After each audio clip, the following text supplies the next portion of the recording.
여러분 안녕하십니까. 강명도TV 자유조선을 시작하겠습니다. 우선 잠잠해 있던, 특히 25일 동안 나타나지 않고 있던 김정은 연이어 나타났습니다. 하루에만 2개 대회를 진행하는데 이 2개 대회에 모두 참석했습니다. 첫 번째 대회는 오늘 노동신문을 보게 되면 어제 김정은이 바로 북한이 제정한 헌법, 72년도 12월 27일 날 제정한 거죠. 김일성이 제정했던 그 헌법, 40년도에 만든 헌법도 있지만 이걸 72년도에 다시 개정했는데 그 개정 헌법 50주년 맞으면서 기념보고대를 냈습니다. 최령희가 국무위원회 제1부위원장이고 상임위원회 위원장이죠. 최령희가 보고를 냈고 여기에 김정은이 참여했고 모든 간부들이 다 참여했는데 바로 이 회의 때 북한에서는 조선노동당 8기 6차 전원회의에 참가할 참가자들이 이 회의에 참여했다고 하고 간부들이 명단을 공개했는데 당전의 비서, 부장, 부부장, 내각 상들 모두 참석했습니다. 오전에는 북한 헌법 제정 50주년 기념보고대회에 김정은이 참석했고 오후에는 바로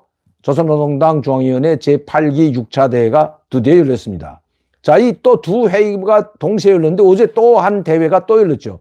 조선소년단 제9차 대회도 어제 열렸습니다. 이렇게 연거푸 열었는데 김정은이 이렇게 동시다발적으로 여는 것은 며칠 간격으로 열게 되면 그 며칠 간격마다 김정은이 계속 나와야 되기 때문에 그냥 하루에 다 열고 아마 그 한 번에 다 참여를 하는 것 같습니다. 아마 내일은 조선소년단 대회 9차 대회에 참여할지도 모르죠. 자, 그런데 제가 말씀드리자는 것은 이 두 대회가 어떻게 열리고 소년단 대회가 어떤 내용으로 열리는지는 잠시 후에 말씀드리기로 하고 일단 어제 이 세 개 대회 헌법 제정 50주년 기념보고대회도 김정은이가 참석하는 건 일회 행사 상당히 중요할 뿐만 아니라 모든 간부들이 참석하기 때문에 이게 정말 그야말로 강력한 뻥크스터 한 방이면 그냥 다 날아가는 거죠.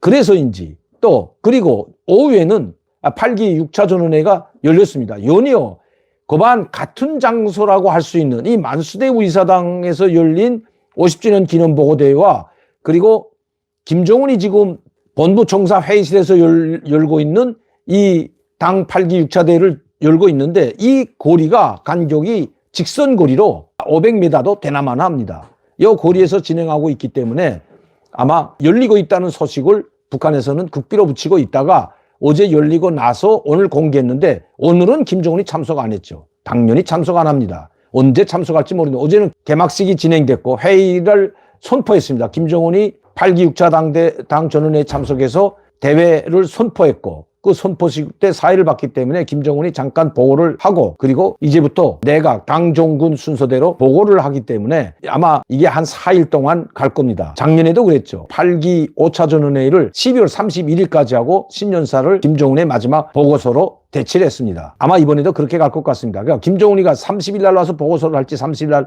할지는 아무도 모르죠. 또 조선소년단 대회 9차 대회도 어제 동시에 다 열렸습니다. 이렇게 열어놓고 또 하나 큰 사건을 만들었습니다. 바로 볼 때처럼 남측 지역 우리 한국 영공에 북한이 무인기 5대를 진입시켰습니다. 5대가 진입했는지 10대가 진입한 건지 아직도 잘 모르죠. 김포, 파주, 인천, 강화 이 4개 지역을 6시간 동안이나 휘젓고 다니는데도 우리 국방부는 또 합참은 그걸 감지했는데도 불구하고 격추는 고사하고 격추하러 올라갔던 우리 비행기가 격추당한 것이 아니라 저절로 떨어졌습니다. 이게 저는 이 뉴스를 보고 웃어야 될지, 울어야 될지. 아니, 조그마한 그 별 오합지졸 같은 이 무인기 떴는데, 북한이 말하는 사신 고사기관총과 같은 우린 발칸포가 있죠. 유력하죠.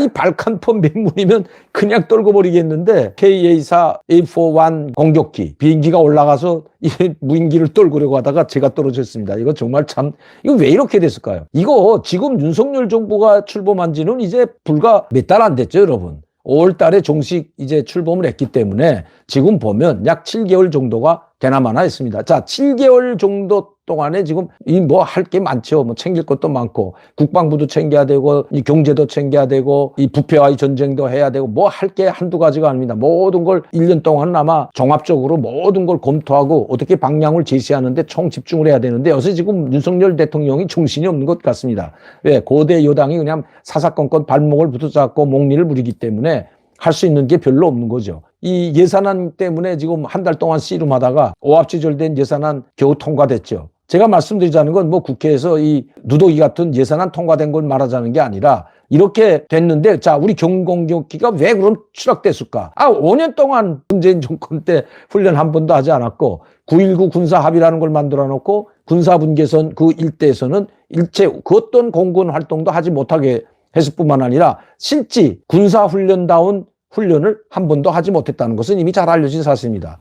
이거는 국정농단이 아니라 국정파괴라고 봐야 됩니다. 국가 안보와 국민의 안전에 생명을 책임진 이 군 통수권자가 훈련도 5년 동안 제대로 하지 못했으니 우리 경 비행기가 북한 무인기를 격추시키러 올라가다가 제가 떨어지는 일은 이건 뭐 당연한 일이죠. 한 번도 훈련도 제대로 하지 않고 정비나 뭐 제대로 했습니까? 그동안 훈련도 하지 않는 비행기 뭘 정비나 했겠습니까? 문 정권의 잘못이라는 거죠. 이건 이 결정적인 책임은 이 문정권에 저는 있다고 봅니다. 물론 비행기는 떨어졌더라도 그럼 왜 발칸포라도 그걸 하지 못했을까? 그 군대가 다 해이됐다는 겁니다. 저는 이 5년 동안 우리 국가 안보와 국민의 안전과 생명이 경각에 달렸다고 제가 여러 차례 말씀드렸는데 계속해서 경종을 울렸죠. 그런데 그게 지금 실제로 나타났다는 겁니다. 하루빨리 윤석열 정부는 이 국방부 합참, 우리 국가안보 역량을 총동원해서 이걸 재점검할 필요가 있다는 겁니다. 자, 하늘에서는 B1, 뭐 B-52, 뭐 북한이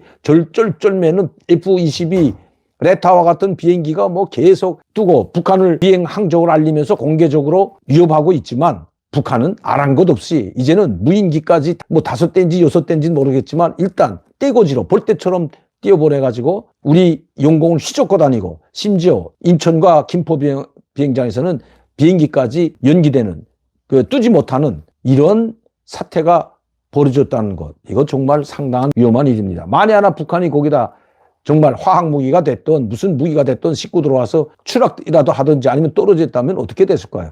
저는 이런 비행기가 우리 영공을 침범했다면 그 비행기를 띄워보낸 이 개성이든 이 황해 남북대에 있는 비행장, 이 무인기를 조종하는 반드시 부대가 있을 겁니다. 그 비행기가 뜨고 내리는 그 자리를 그냥 정말 묵사발 내도 이거 우리 책임은 아니죠. 북한이 먼저 도발을 걸었기 때문에. 물론 1차적인 책임은 저희들에게 있는 것 같습니다. 왜? 우리 영공에 들어왔으면 격추시켰으면 아무 문제도 없는 거죠. 반드시 격추시켜야 되는데 격추시키지 못한 것은 이거 국방부 합참이 입이 10개라도 할 말이 없을 겁니다. 하나도 잡지 못했다고 합니다.